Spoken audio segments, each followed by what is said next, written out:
मैं अपनी इंट्रोडक्शन ये बताना चाहता हूँ। मैं HAU हरियाणा एग्रीकल्चर यूनिवर्सिटी से पास आउट हूँ 71 ग्रुप का।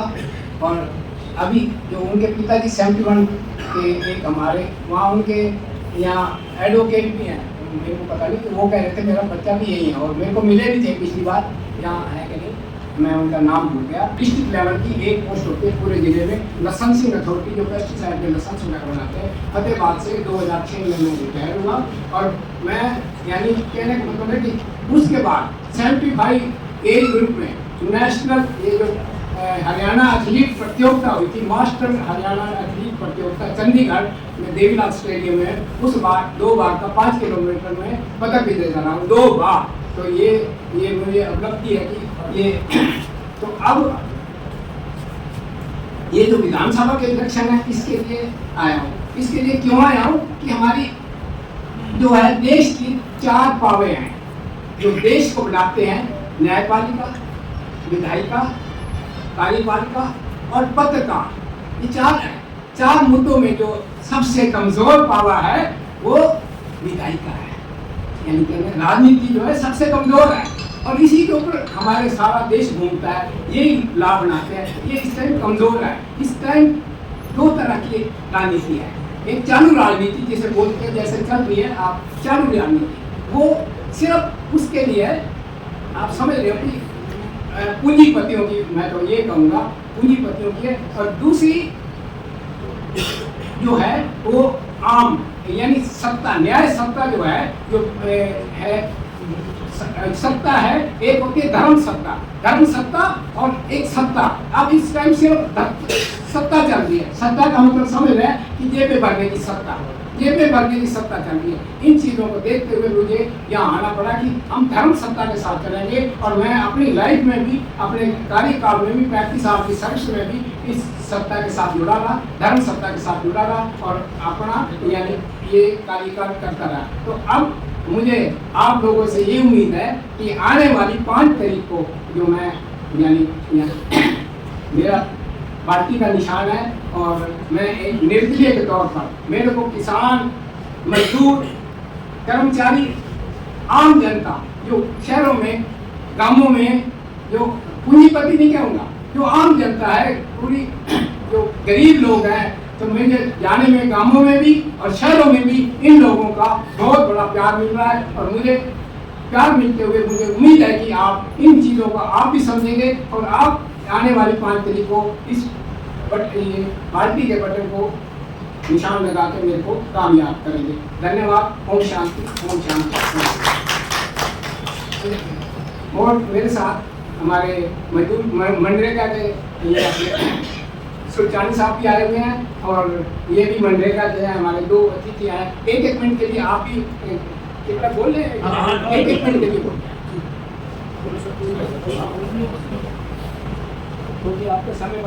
मैं अपनी तरफ से भी आपसे जरूर निवेदन करूंगा कि ऐसे अच्छे इंसान को, ईमानदार हैं, तमाम लोग गरीब किसान की, मजदूर की हंसी की आवाज उठेगी और ये कि कम से कम हंसी का जो बजट है वो हंसी को मिले, इस पर गौर साफ फाइट करेंगे। आपने मेरे को सुना, आपका बहुत बहुत धन्यवाद।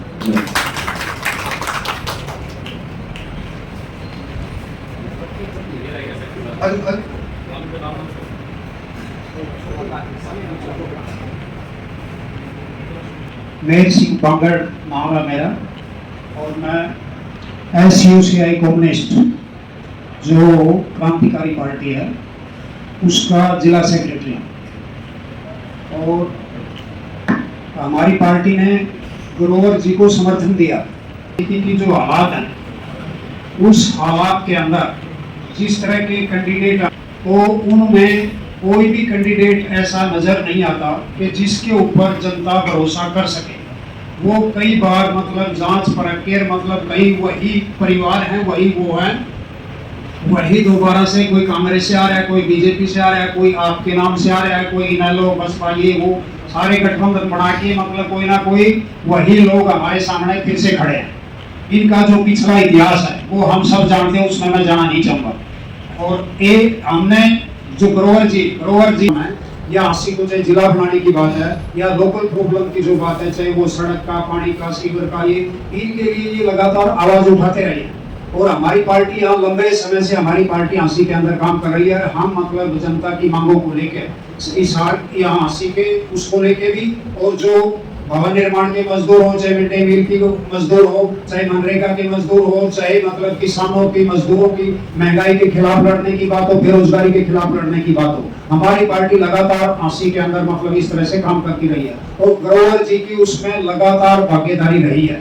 एक ये सच्चे, ईमानदार और कर्तव्यनिष्ठ आदमी है और आपके सामने जो एक हम जो लोग मतलब राजनीति से आज हम अगर सही माने में ईमानदारी से विचार करें, आपको सब मतलब पढ़े लिखे प्रबुद्ध लोग हो, इसमें कुछ ज्यादा मतलब, लेकिन मैं फिर भी एक बात आपके सामने रख रहा हूँ कि हमारे देश की जो ये राजनीति है, ये राजनीति आप वर्ग विभाजित मतलब हमारा समाज है वर्ग विभाजित। एक तरफ जो ये बड़े बड़े पूंजीपति हैं, बड़े बड़े टाटा, बिरला, अंबानी, अडानी, ये लोग मतलब इनकी राजनीति है और दूसरी तरफ आम जनता की राजनीति है। आम जनता की जो आज बदहाली है वो सिर्फ इसीलिए है कि हमारे देश में जो राजनीति चल रही है वो राजनीति सिर्फ अंबानी, अडानी, टाटा, बिरला इनका विकास करने की राजनीति है। इससे अलग आम आदमी का अगर सरकार की नीतियों में आप मतलब जाके देखोगे, एक एक नीति को पढ़ के देखोगे, तो उसके पीछे मतलब आपको हित छुपा हुआ उन्हीं लोगों का मिलेगा।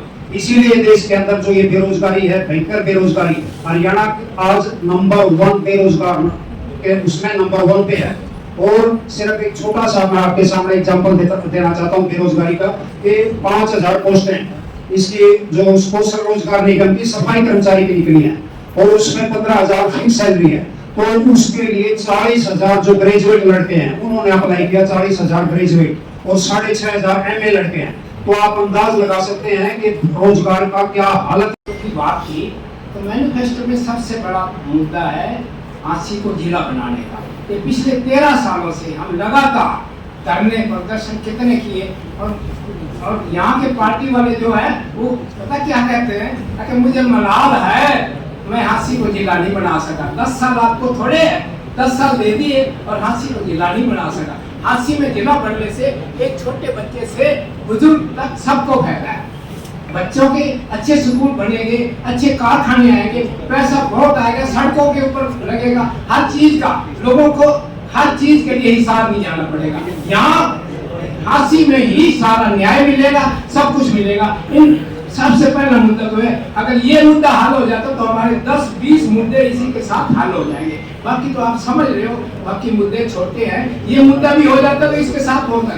बेरोजगारी का, पेंशन का जो है, पुरानी पेंशन जो अपनी जवानी के 30-35 साल इस गवर्नमेंट के ऊपर लगा देता है। हरियाणा नंबर 1 कहलाता था, किसके कारण? आप लोगों के कारण, वकीलों के कारण, कर्मचारियों के कारण। हरियाणा नंबर 1 रोडवेज के कारण कितना लाभ होता था। अब क्या है, नंबर 1 कहलाता था, अब नंबर सबसे नीचे है भाई हरियाणा का। तो इसके ऊपर भी मैं ये कहूंगा कि मैनिफेस्टो में ये है कि कर्मचारियों की ओल्ड पेंशन लागू की जाए, जो अपने 30-35 साल लगा देते। अगर एक MLA बनता है, 4 बार बनता है तो 4 बार उसकी पेंशन। इस बेचारे को 35 साल सर्विस करती, पेंशन नहीं भाई।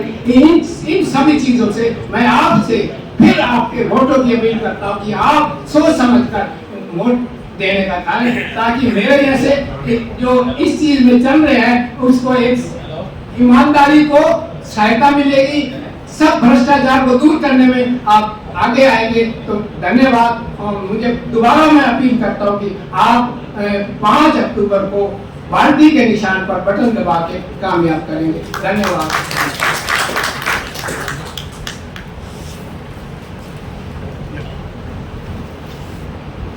श्री के ग्रोवर जी का अपने विचारधारा हमारी बात के साथ साझा करने के लिए बहुत बहुत धन्यवाद। और उम्मीद करते हैं कि आपकी विचारधारा से ज़्यादा हांसी की जनता जुड़ेगी और आपको सपोर्ट करेगी। आपकी भविष्य की मंगल कामना के साथ धन्यवाद।